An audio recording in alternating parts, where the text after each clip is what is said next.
So today is the last review day for the test, and there's a decent joke on there. Hopefully you figure out it's got Kansas the negative one on purpose is another way to say that, and then I think it'll make sense to you. Let's get started with this. Where the heck is 2 pi over 3? And draw it, and then find tangent of it, and it should be easy peasy.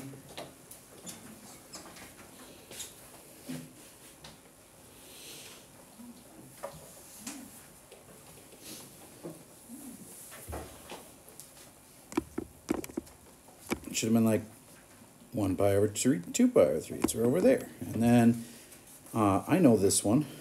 That's 60-degree angles. So then this would be the 30, and that makes this a 1, etc. So Jacob, what do you think the most common mistake is that people are going to make here? Forgetting the negative one. Yes. 1, 2, square root of 3. And then TOA is opposite over adjacent root 3, except there's over negative 1, so it's negative root 3. Make sense? Okay. That, it's got all the sides. So if I had just asked you for sine of it, that'd be pretty easy. But I asked you for cosecant of it.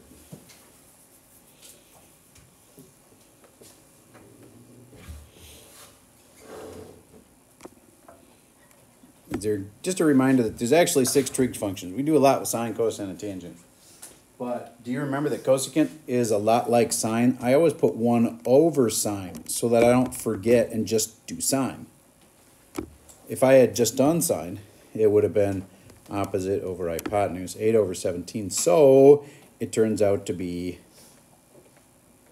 17 over 8. Raise your hand if you had that one right. Okay, good.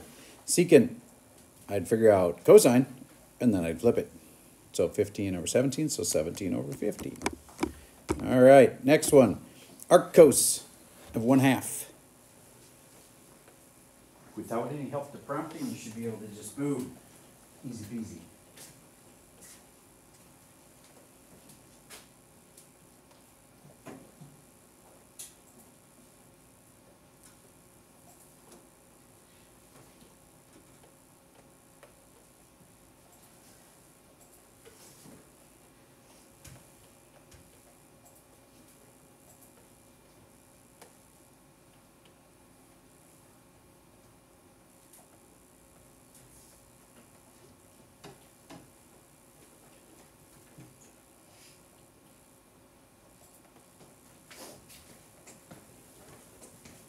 All right, hope I've trained you well enough that you go right away into cosine of the angle is 1/2, but, and the but's important because this would have 2 answers and we'll only have 1. So then inverse cosine's only allowed on the top, so then cosine's only going to be positive there, so then that's out. And cosine's adjacent over hypotenuse. 1, 2 square root of 3. Then I'm across from the square root of 3, so that makes this a 60. And if that's a 60-degree angle, I would say it is pi over 3. Raise your hand if you had that one right. Okay, cool. Hope you're feeling like, yeah, that's easy. All right, favorite angle. I'm going to just remind you of this angle because it's got multiple identities. 3 pi over 2. It's also, very importantly, something else during this test. Yes? Negative pi over 2. All right, that's my favorite angle because it's going to be critical in this next test that you remember that during inverse trig changes to negative pi over 2. Okay, moving on. These are the concepts that you are supposed to know, and I'm going to do a little example from each of them. Inverse trig, well, we just did that. Okay, what about a nested inverse trig, though? All right, so let's do one of those. So let's go off here and say, what is the cosine of inverse tangent of 1?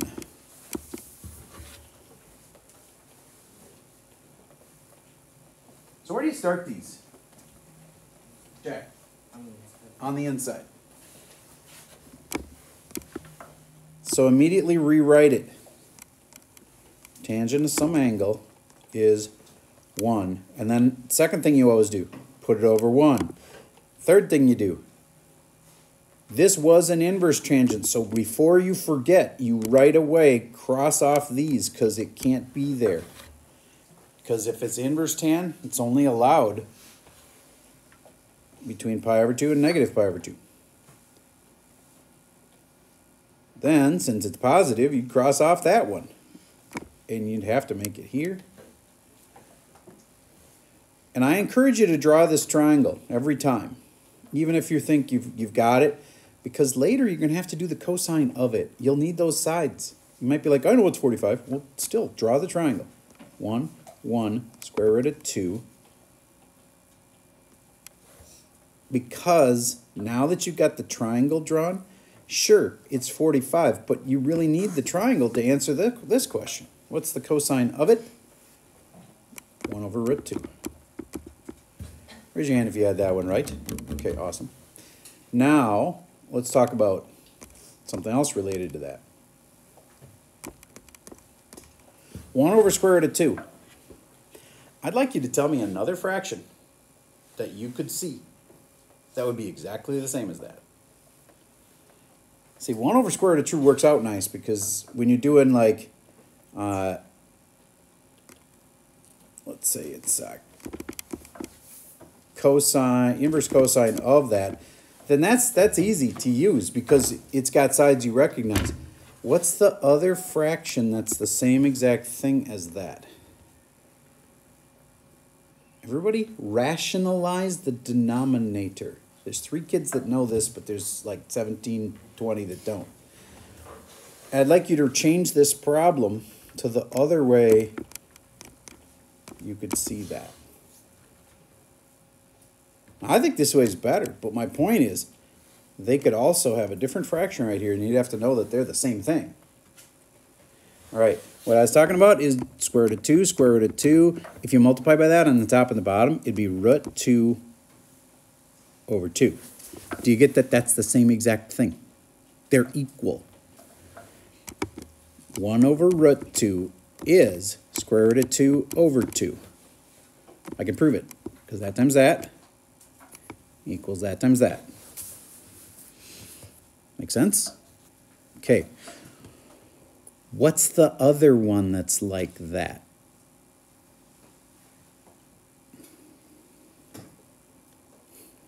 Is there any other time you'd end up with the square root? Yeah? When you have tangent and it's 1 over root 3. Everybody take 1 over root 3 and figure out what that's the same as. What's the other fraction that would be just like that?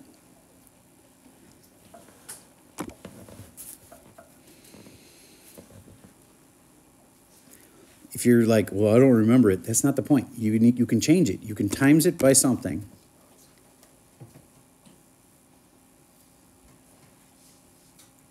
Charlotte, do you know what times by? Yep. And that turns it into what? Square root 3. Yep. So if you don't like this, you can replace it with that. If you don't like this, you can replace it with that. They're the same thing. Okay. All right. That gets us through the nested kind. Solve a basic trig equation. You got to be able to do one solution or all solutions or 0 to 2 pi. Let's do one medium level one, not super hard, but tangent of 3 theta equals 1.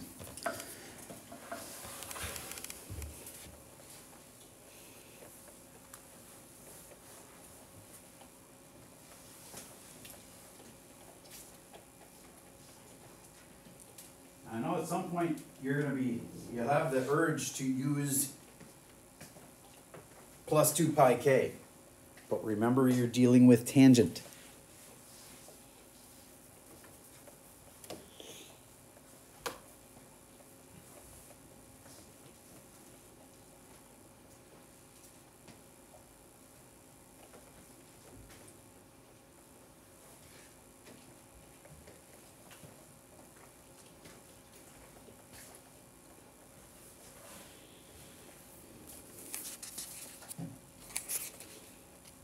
First couple steps.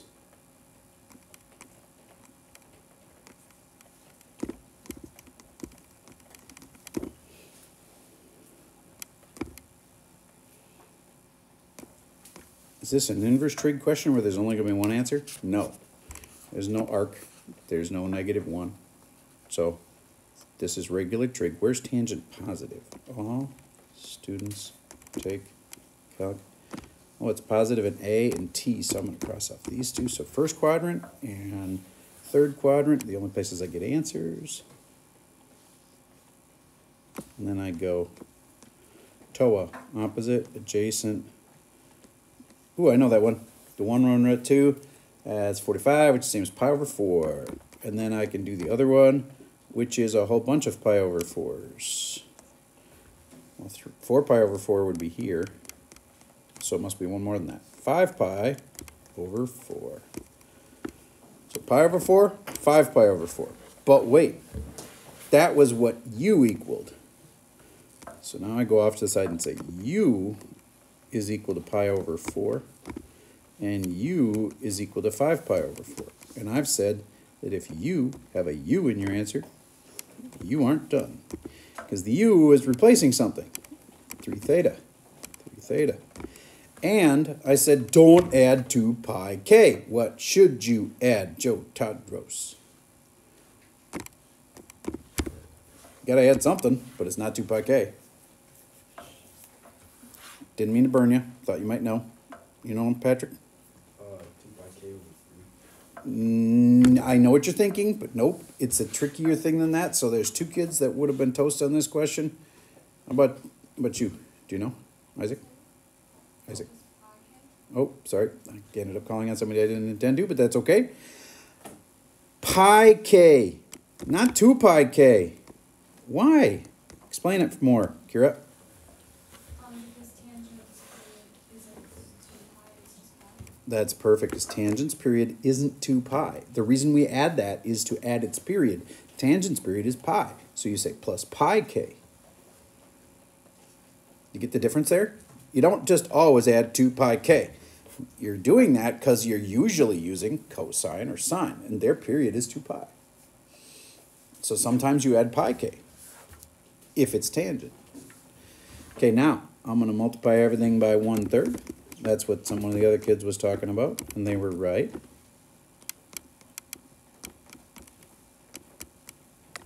And now I have solved it. Theta is alone.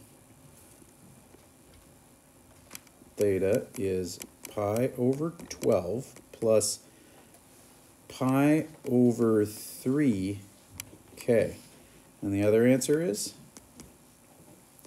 5 pi over 12 plus, but I'm going to do it smarter than pi over 3. I'm going to times on the top by 4 and the bottom by 4.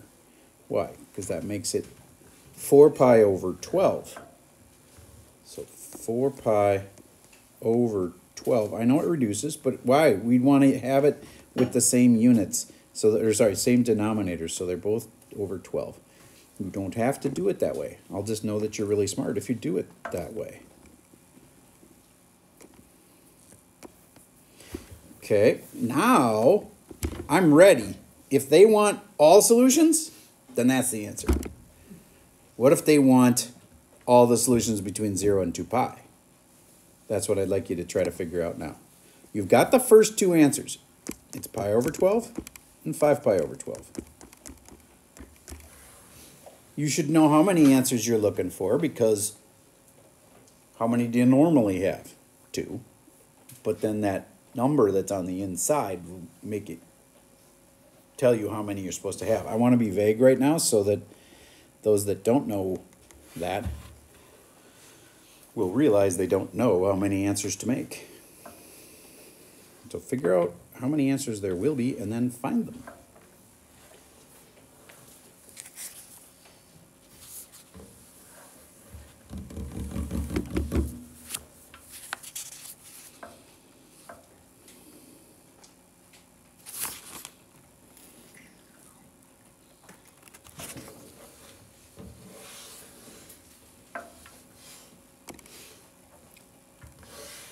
So it's pi over 12, 5 pi over 12.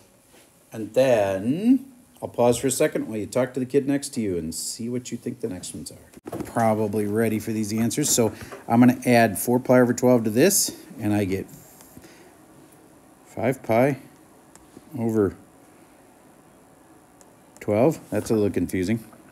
And then I'm going to add 4 pi over 12 to that and get 9 pi over 12. And if I keep doing this, you seeing what's going to happen? I'll keep on having that repeat. What the heck is happening?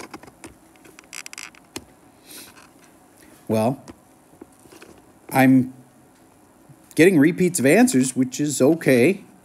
You don't have to list them twice. But I got to keep going until when? It kind of messes up the whole, like, well, I'm supposed to have 6 answers, right? But are some of these repeating, so maybe I'll only have 3 answers? Well, I'm going to keep on doing it until when? Until I get to 24 pi over 12. Why would that be a magic number? Because that's 2 pi. And if I ever get numbers that are bigger than that, I got to stop. But otherwise, I got to keep going. Okay? So I'm going to add to the 5 another 4. Well, that'd be dumb. I'm smart enough to know that that's going to just keep repeating the one in front of it. So, yeah, I could do this again and say 9 pi over 12. But I'm going to instead choose to just multiply this one up. And 9 plus another 4 is 13 pi over 12. Plus another 4 is 17 pi over 12. Plus another 4 is 21 pi over 12. Am I too big yet? Nope. If I add another 4, though, I would get to 25 pi over 12, which would be too big. So there's 1, 2, 3, 4. There was 2 of those, so I'll just pick this one. 5, 6 answers. That's kind of what you expected, right? All right. Because there was 3 right there, which would give you 3 times as many answers as you would normally expect. All right. Another kind of problem that I want to see if you can handle without my major help here is, what if I had sine, but it's inverse sine, of 1 over x? Can you draw a triangle for that? I hope you can. I know you don't know the angle, but can you draw the triangle? Because then we'd want to find the tangent of that same triangle. So, of course, start on the inside. If you draw the picture for this, you get the triangle. There's only one place you should draw them when they have variables. See if you can do it. Okay, so right off the bat, inverse sine's only allowed in the first 2. Sorry, the ones on the right. And so then I'm thinking, where should I put it? Because there's a variable. Whenever there's a variable, always put it here in the first quadrant. Okay? Sine is opposite over hypotenuse, so sine of this angle was 1 over x. That makes this last angle square root of x squared minus 1.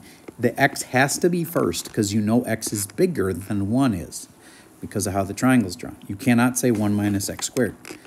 Okay, now tangent of that is TOA, so that's opposite, which is 1, over adjacent, which is square root of x squared minus 1. Raise your hand if you had that one right. Sweet.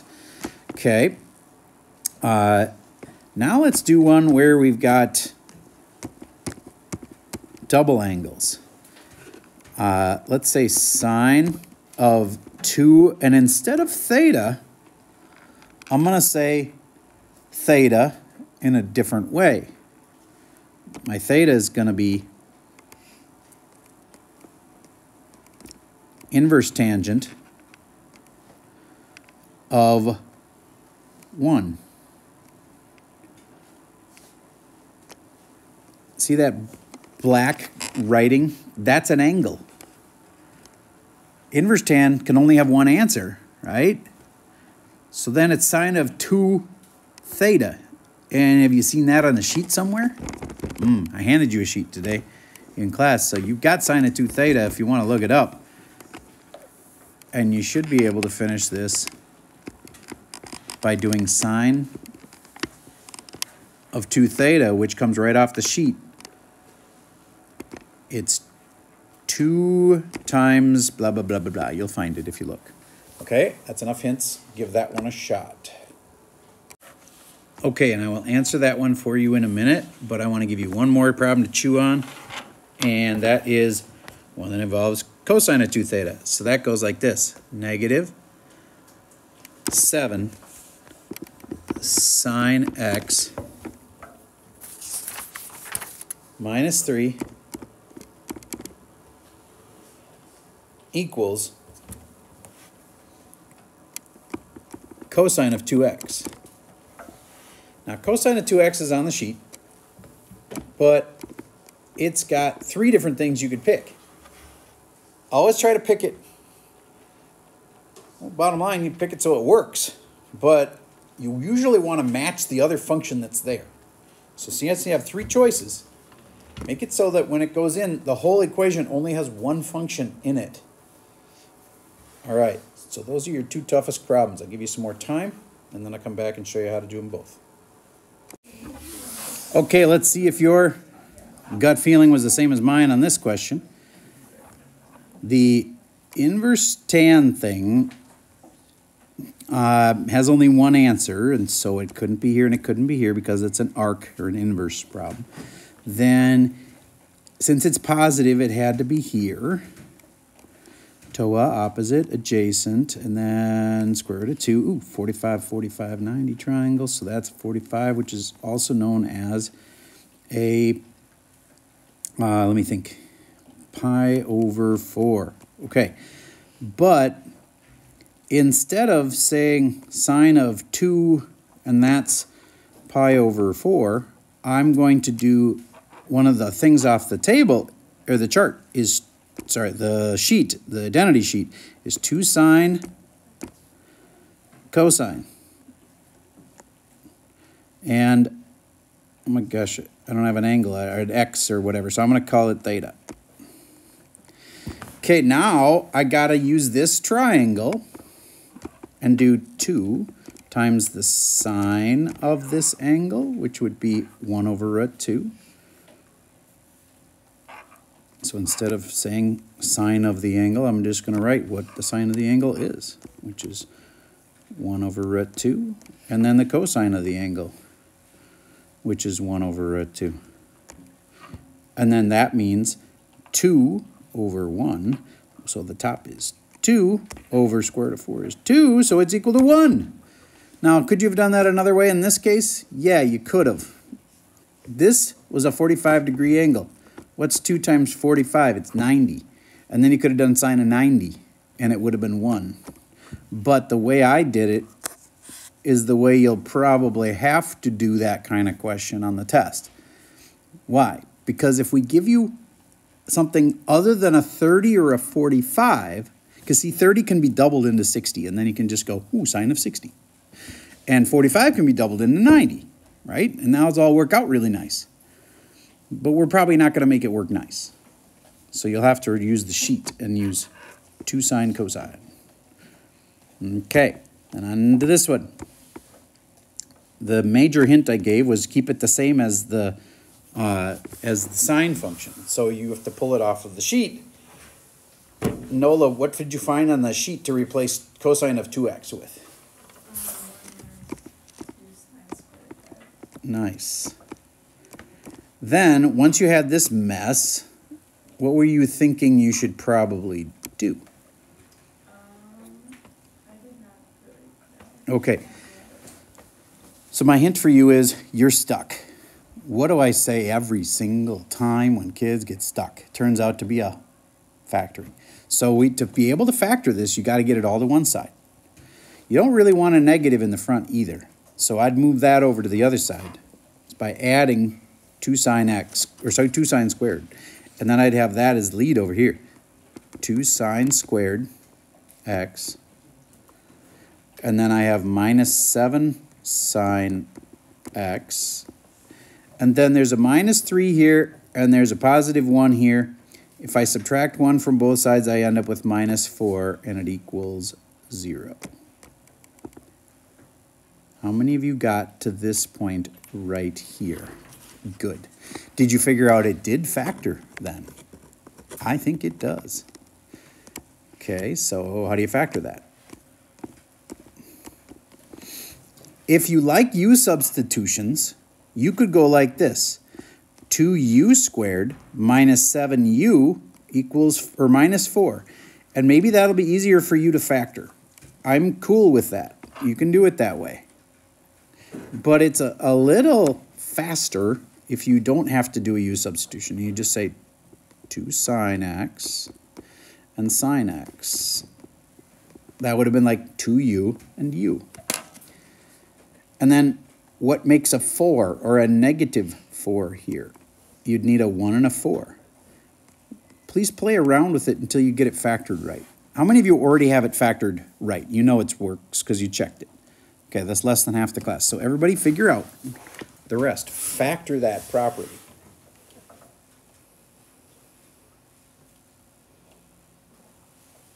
Okay, so for those of you that are kind of bad at factoring, here's what you do. You just go, okay, how do I make a 4? Well, it's either got to be a 2 and a 2, and you play around with a 2 and a 2 long enough, and you'll figure out that there's no way you can put in the plus and the minus to make it work, meaning you'll never be able to get a negative 7 sine x. So the 2 and the 2 are out. Can't be 2 and 2. So what else is it? How else can you make a 4? A 1 and a 4. So it's got to be a 1 and a 4. And please correct me if I'm wrong, but I think it's plus 1 and minus 4. Can anybody verify that? All right. That, when it multiplied out, this and the outside and the inside are the key. Does that make negative 7 sine x? Yes, it does. Negative 8 sine x plus 1 sine x makes negative 7 sine x. Okay, now this part equals 0, so sine of x minus 4 equals 0. So sine of x equals 4. Any thoughts about that? When will sine ever equal 4? Have you ever seen the graph of sine? What's the highest sine ever goes to? 1. You're never going to make it be 4. There's no way to do that. You can't make sine x equal 4. Sine of x, the highest it ever goes is 1. So that's out. And then the other one, 2 sine x plus 1 equals 0. Now I'm going to save myself a line by just subtracting 1 from both sides. And then I say equals negative 1. So sine x is equal to negative 1/2. And that looks like a plain old-fashioned circle trig question. It's got 2 answers. Where is sine negative? Well, not here and not here, so it must be down here. Let's just do one of them carefully. Sine is opposite over hypotenuse. That's a 30, so then it's a pi over 6. So then it's a whole bunch of pi over 6s. 7 pi over 6, and then this one over here, 11 pi over 6. And then we could get into, did they say find all the answers between 0 and 2 pi? Or did they say find all solutions? Let's do the all solutions this time. What do I have to add? What magic do I have to do to get the all solutions? Val, do you know? Yeah, I've got these 2 answers. How do I make it into all solutions? Plus 2 pi k. You are correct. Plus 2 pi k. You'd have to do that to both of them. Plus 2 pi k, plus 2 pi k. Okay, there. We've covered a lot of stuff. This is not going to be an easy test. Not saying it's your hardest test ever, but there's a lot of things on here, and I'm guessing there's a few of them you got stumped on in class, and that means you'll be stumped tomorrow unless you fix it tonight.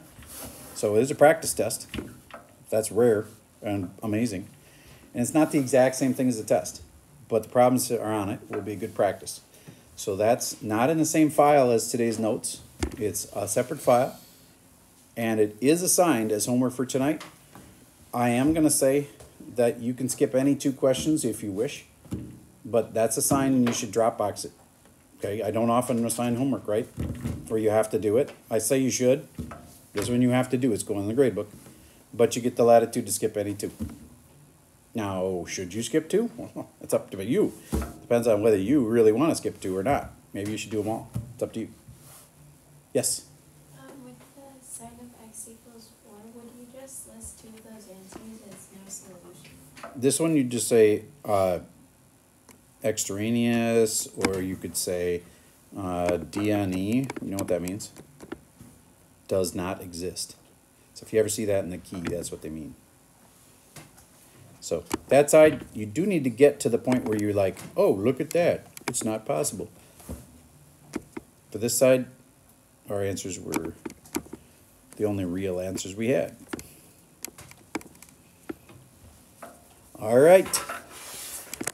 And that's all I got for you for preparing for the test and for the video for today.